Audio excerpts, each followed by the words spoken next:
Hey everyone, so the remake for Speak No Evil that has literally been marketed in front of any and all projects is here, even though the original had just come out 2 years before. If you haven't been completely drowned by the marketing, this story follows an American couple as they spend a weekend in the countryside with what seems to be a very wealthy British family, and as you can expect, things don't go the way they thought, and it turns out to be a nightmare that they have to try and escape from. I was skeptical at first for this one because, for one, there really wasn't a need to remake a movie that just came out 2 years ago.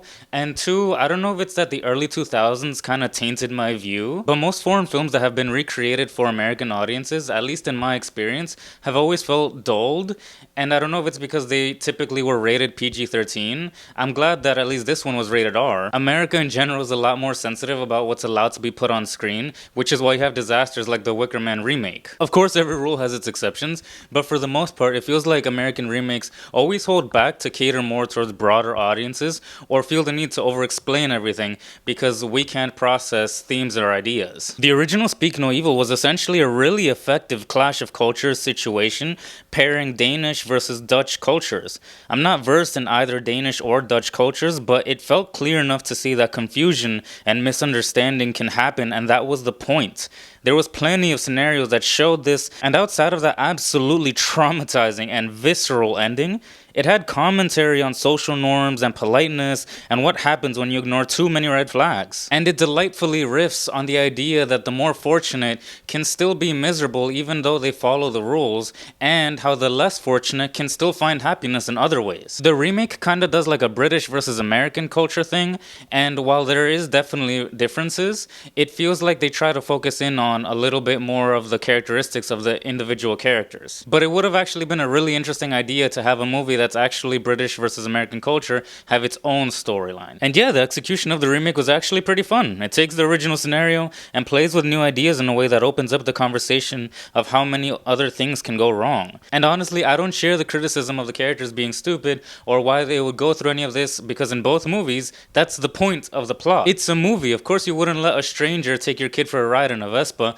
or leave them in a random house while you go out for dinner. All movies are heightened situations that you're supposed to buy into to experience it the way it's meant to be experienced. And if you can't accept that this is the plot that's being told to you, then no matter what happens in the rest of the movie, you're never gonna like or appreciate it. At the end of the day, movies are escapism where reality is what you want it to be. Like the original, this movie plays on human fear and not wanting confrontation with others, and it teeters on the scale of how much you are willing to turn a blind eye or accept an excuse just out of fear. Of course, the entire scenario is extremely exaggerated, but again, that's the point. And yes, there's definitely some times where you just can't help but question the logic of the movie, because at times it really does feel a little too exaggerated, and it really leans into that like cringy feeling. And with that being said, the Speak No Evil remake was still able to make you worried about this family and creates an atmosphere that doesn't require so many jump scares because the vibe is eerie enough. And you know, I'm not the biggest fan of Blumhouse. They tend to lean way too hard on unnecessary jump scares that are abrupt and just really don't add anything to the story.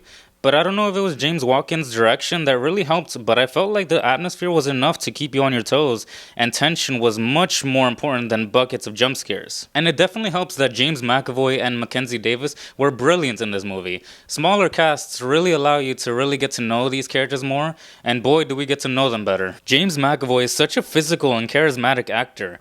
He reminds me of a Christian Bale type actor that invests his entirety into his roles. He's always a standout. One of the things that I think the remake did better was McAvoy was much more charming than the original host, while still being really funny. And his transition from being the loving husband to the maniacal monster was so seamless and disturbing. His performances are always so over the top and energetic, they're always just so much fun to watch. That is very sweet of you to say. And Mackenzie Davis is so good in this. She's a survivalist who protects her family. And I love You're Next, but Erin, as much of a badass as she is, she always felt too strong, which suited that story. But here, Louise is strong, but she isn't invincible. Like, I liked that we got to see her accidentally stab herself with the mini pitchfork later in the movie because it showed her inexperience. As a couple, Ben and Louise emulate the gullible pushover prey type characters very well. McNary, I always just remember him from BVS for some reason for how little that role was. And funny enough, same here. He didn't do a single helpful thing outside of getting a ladder, and I get it, the movie's riffing on toxic masculinity, like smoking and playing football, which from from Louise's body language suggests that these are things that Ben normally doesn't do, but does to not be out alpha or whatever. He was just a defeated man in general, especially with the extra layers that the movie adds to his relationship with Louise. It's funny in a weird way by the end. It feels like Patrick is trying to teach Ben how to be more assertive and not be so weak-spirited. And I liked the inverse placement of the roles of the characters in the third act. Like, Louise is the one that's holding the shotgun in front, and Ben is the one holding their daughter behind Louise. Like, it was a fun subversion of expectations. But man, oh man, this dude was so insufferable. Like, the movie definitely succeeded at just making you feel sorry for this guy more than anything.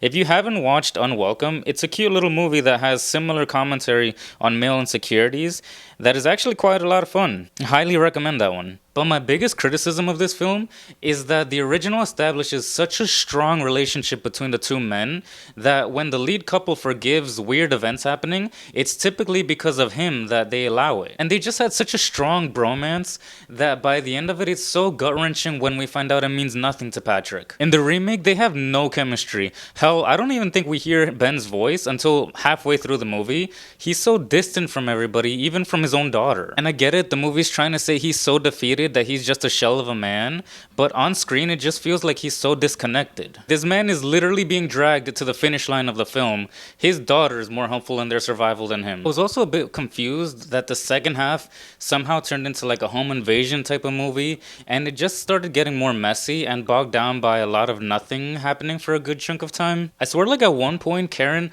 let Louise walk by right in front of her, even though she had a shotgun and could have killed her. Like, she literally walked right in front of Karen as she was going down the stairs and just didn't want to shoot her for whatever reason. And the first film was a bit more of a slow burn, and the American version definitely had a bit more of an edge on some of the scenarios, although the plot in general was a bit more choppy, so it's more of like a pros and cons type deal. I personally don't mind the slower pacing on these movies in general. Some stories are more engaging and more suitable for slower tells. For both the movies, it really lets the fear and suspense really simmer in that sense. It's just the first one flowed a bit more consistently. And the ending was actually pretty cool, and Watkins was able to make this his own movie. It definitely flipped the mood of the bleak, horrifying, and just cruel ending of the original, and made it more cathartic while still being bleak. Definitely not gonna be everybody's cup of tea, but in a weird way, it's still a fun twist. They had their Sally Hardesty ending, if you will. Overall, I still prefer the original, but I can say that I'll remember both endings for good reasons. But that's it for me. I'd appreciate a thumbs up, subscribe.